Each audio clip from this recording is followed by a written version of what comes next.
గరుడు తన తల్లిని మోసం చేసిన కద్రువు పిల్లలైన పాములను సంహరించాలని వస్తూ ఉండంగా ఆ పాములు ఈ ప్రదేశంలో పరమేశ్వరుణ్ణి పూజించాయి.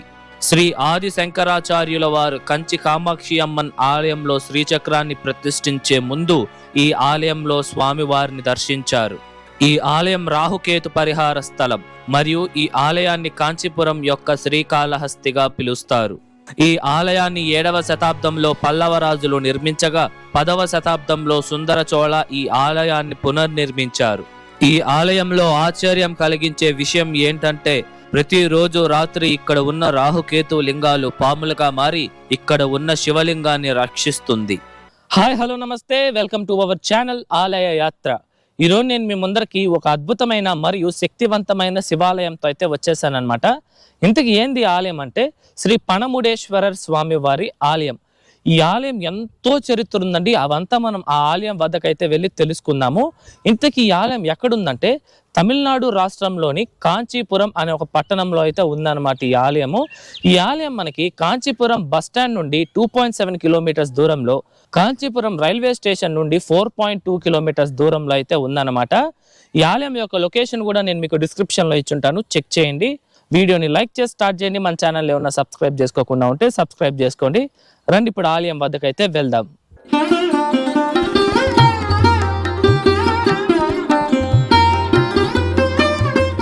ఈ ఆలయం యొక్క టైమింగ్స్ విషయానికి వస్తే ఈ ఆలయం ప్రతిరోజు ఉదయం 7 నుండి మధ్యాహ్నం 12:30 వరకు, తిరిగి సాయంత్రం 4 గంటల నుండి రాత్రి 8 గంటల వరకు భక్తులకి అందుబాటులో ఉంటుంది. రండి మనం ఇప్పుడు ఈ ఆలయం లోపలికి వెళ్ళి ఈ ఆలయం యొక్క పూర్తి స్థల పురాణం అయితే తెలుసుకుందాం. పూర్వం కశ్యప అనే మహర్షి ఉండేవారు. ఆయనకి 2 భార్యలు. అందులో మొదట ఆమె పేరు కద్రువు, మరొక ఆమె పేరు వినీత. ఈ కద్రువ 1000 పాములకు కుమారులుగా జన్మనిచ్చింది.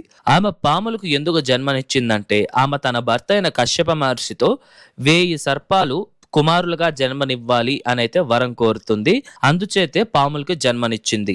అలాగే కశ్యప మహర్షి 2వ భార్య అయిన వినీత కశ్యప మహర్షితో నాకు 2 కుమారులు కావాలి, వాళ్ళు కద్రవ కుమారులైన 1000 సర్పాల కన్నా చాలా శక్తివంతమైన వాళ్ళు అయి ఉండాలి అని అయితే వరం కోరుతుంది. ఆ వరం చేత ఆమెకు మొదట అరుణ జన్మిస్తారు. ఈయన ఎవరో కాదు, సాక్షాత్తు సూర్య భగవానుడి యొక్క రథసారథి. వినీతకు 2వ కుమారుడుగా గరుడ జన్మనిస్తారు. ఈ గరుడ ఎవరో మనందరికీ తెలుసు, సాక్షాత్తు శ్రీ మహావిష్ణువు యొక్క వాహనం. ఇలా కద్రువు మరియు వినీత పిల్లలకి జన్మనిచ్చినప్పటికీ ఒకరంటే ఒకరికి అసూయ. అలా ఒకసారి కద్రు మరియు వినీత క్షీరసాగర మదనం సమయంలో లభించిన 7 తలల ఎగిరే గుర్రమైన ఉచ్చశ్రవస్ అనే గుర్రం తోక ఏ రంగులో ఉందో పందెం వేసుకున్నారు.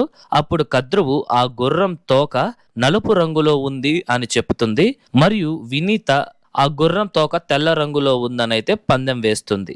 అలా ఈ పందెంలో ఎవరైతే ఓడిపోతారో వారు మరొకరికి బానిసత్వం లేదా సేవకురాలిగా ఉండాల్సి ఉంటుంది. నిజానికి ఆ గుర్రం తోక తెలుపు రంగులోనే ఉంటుంది. కానీ నల్లగా ఉందని చెప్పిన కద్రువ వినీతాన్ని మోసం చేయడం కోసం తన కుమారులైన పాములను ఆ గుర్రం తోకకు చుట్టుకోమంటారు. అప్పుడు ఆ పాములు చుట్టుకోవడంతో తెల్లగా ఉన్న ఆ తోక నల్లగా కనిపిస్తుంది. అప్పుడు ఈ పందెంలో వినీత ఓడిపోతుందన్నమాట. దానికనేసే గరుడ మరియు వినీత కద్రువకు బానిసత్వం చేస్తారు. అప్పుడు కద్రువ ఒక షరతునైతే విధిస్తుంది. అది ఏందంటే మిమ్మల్ని బానిసత్వం నుండి విడిపించాలి అంటే అమృతాన్ని తీసుకొని వచ్చి మాకు ఇచ్చినట్లయితే మీరిద్దరిని బానిసత్వం నుండి విముక్తి కలిగిస్తాను అని చెప్పడంతో అప్పుడు గరుడు దేవతల రాజైన ఇంద్రుడి ఆధ్వర్యంలో ఉన్న అమృతం కోసం బయలుదేరుతారు.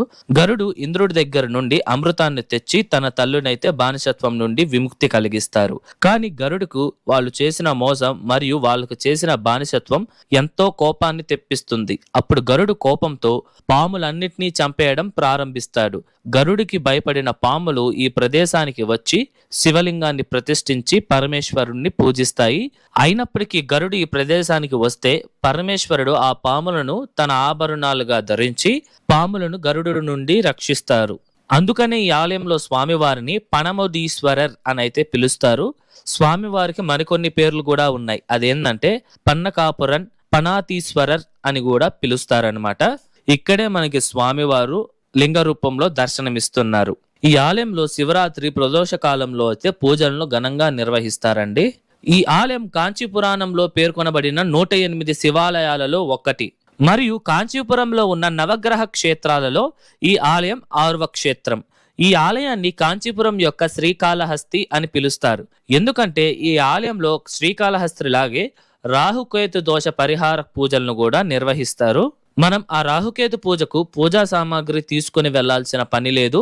మనం ఆలయానికి ఇంకొంచెం తొందరగా వెళ్తే ఆ పూజారికి చెప్పొచ్చు, ఆ సామాగ్రి అంతా ఆ పూజారి తెచ్చుకుంటారు. కానీ ఈ పూజకి ఎంత ఖర్చు అవుతుందైతే ఐడియా లేదండి. ఎందుకంటే మేము అయ్యోని అడిగే లోపే అక్కడి నుండి పూజారి అయితే బయలుదేరేశారనమాట. ఈ ఆలయం ఎంత శక్తివంతమైనదంటే ఒకసారి ఆదిశంకరాచార్యుల వారు కాంచీపురానికి వచ్చి కంచి కామాక్షి అమ్మవారి ఆలయంలో శ్రీచక్రాన్ని ప్రతిష్ఠించే ముందు ఆయనకు రాహుకేతు దోషం ఉందని గమనించారు. ఆ దోషంలో శ్రీచక్రాన్ని ప్రతిష్ఠిస్తే ఆ శ్రీచక్రం అంత శక్తివంతంగా ఉండదని గ్రహించి ఈ ఆలయానికి వస్తారు. అలా వచ్చిన ఆదిశంకరాచార్యుల వారు రాహుకేతు దోషానికి పరిహార పూజలను చేసి ఈ పడముడేశ్వర స్వామి వారిని పూజిస్తారు. వాటికి సంబంధించిన ఆధారం ఈ ఆలయం గర్భాలయం వద్ద ఉంది. ఇదండి, ఇక్కడ చూడండి, రాహుకేతువులు మరియు ఆదిశంకరాచార్యుల వారు మరియు పడముడేశ్వర స్వామి వారు ఈ యొక్క చక్రంలో అయితే మనకి కనిపిస్తున్నారు. ఇక్కడ స్వామివారిని పూజించిన తరువాతే ఆదిశంకరాచార్యుల వారు కామాక్షి అమ్మవారి ఆలయంలో శ్రీచక్రాన్ని అయితే ప్రతిష్ఠించారు. ఈ కాంచీపురానికి ప్రధాన దేవత కామాక్షి అమ్మవారే కనుక ఆల్మోస్ట్ కాంచీపురంలో ఉన్న ఏ శివాలయాలలో అమ్మవారికని ప్రత్యేకంగా మందిరం ఉండదు. ఆ త్రోవలోనే ఈ ఆలయంలో కూడా అమ్మవారికి ప్రత్యేక మందిరం లేదు. మనం ప్రదక్షిణ చేసేటప్పుడే ఈ బ్రహ్మాండమైన శివలింగం కనిపిస్తుంది. ఈ స్వామివారిని సిద్ధేశ్వరర్ అని అయితే పిలుస్తారు. అలాగే ఈ మందిరం చుట్టూ పగుదిలో మొదట నిలబడి ఉన్న భంగిమలో ద్వార గణపతి మనకి కనిపిస్తారు. తర్వాత పక్కనే దక్షిణమూర్తి స్వామివారు అయితే ఉంటారు. స్వామివారికి ఒక చిన్నపాటి మందిరం కూడా ఉంటుందన్నమాట. సాధారణంగా ప్రతి శివాలయాలలో మనకి ప్రధాన మందిరం వెనకాల లింగోద్భవర్ మూర్తి కనిపిస్తారు. కానీ ఇక్కడ మాత్రం మహావిష్ణువు నిలబడి ఉన్న భంగిమలో దర్శనమిస్తారు. అలాగే బ్రహ్మదేవుడు కూడా 4 ముఖాలతో నిలబడి ఉన్న భంగిమలో మనకి దర్శనమిస్తారు. మరియు అమ్మవారు కూడా మనకి ఈ యొక్క పగుదిలో దర్శనమిస్తారనమాట. ఇప్పుడు మనం ఈ ఆలయం యొక్క పూర్తి నిర్మాణ చరిత్రను అయితే తెలుసుకుందాం. ఈ ఆలయాన్ని 7వ శతాబ్దంలో పల్లవ రాజులైతే నిర్మించారు.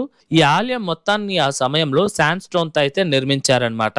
కాకపోతే ఏ పల్లవ రాజు నిర్మించారని మాత్రం ఇప్పటి వరకు తెలియట్లేదు. పల్లవులు తర్వాత 10వ శతాబ్దంలో చోళరాజైన సుందర చోళ ఈ ఆలయాన్ని అయితే పునర్నిర్మించారు.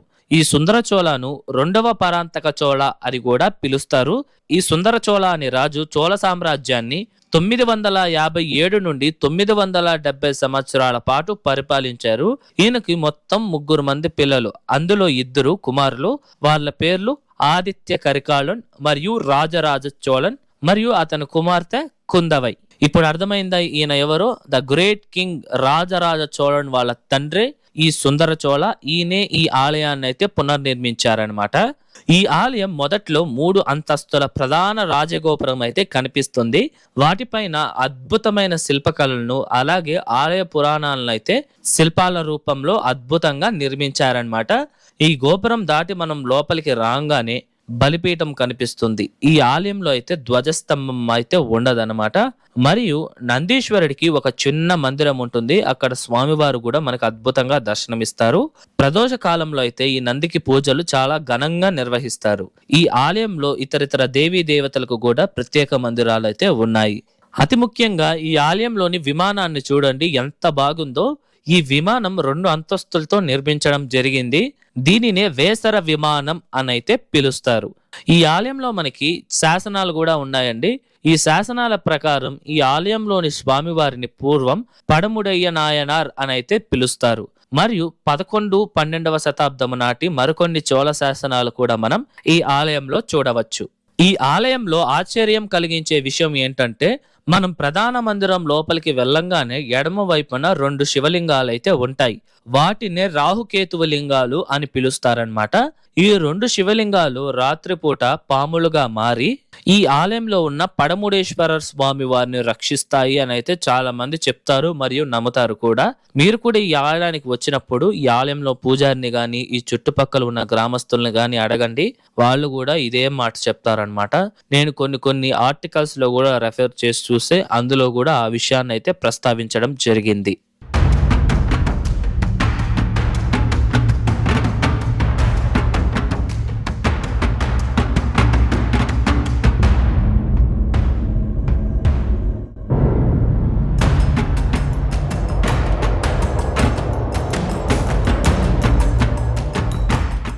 ఇదండి ఇవాల్టి వీడియో ఎలా ఉంది, నచ్చిందా? ఐ హోప్ ఈ ఆలయం యొక్క పూర్తి చరిత్ర మీకు అర్థమయ్యేలా నేను చెప్పాను అనుకుంటున్నాను. మీకు ఎటువంటి డౌట్స్ ఉన్నా సరే కమెంట్స్లో తెలియజేయండి, నేను మీకు పక్కా రిప్లై ఇస్తాను.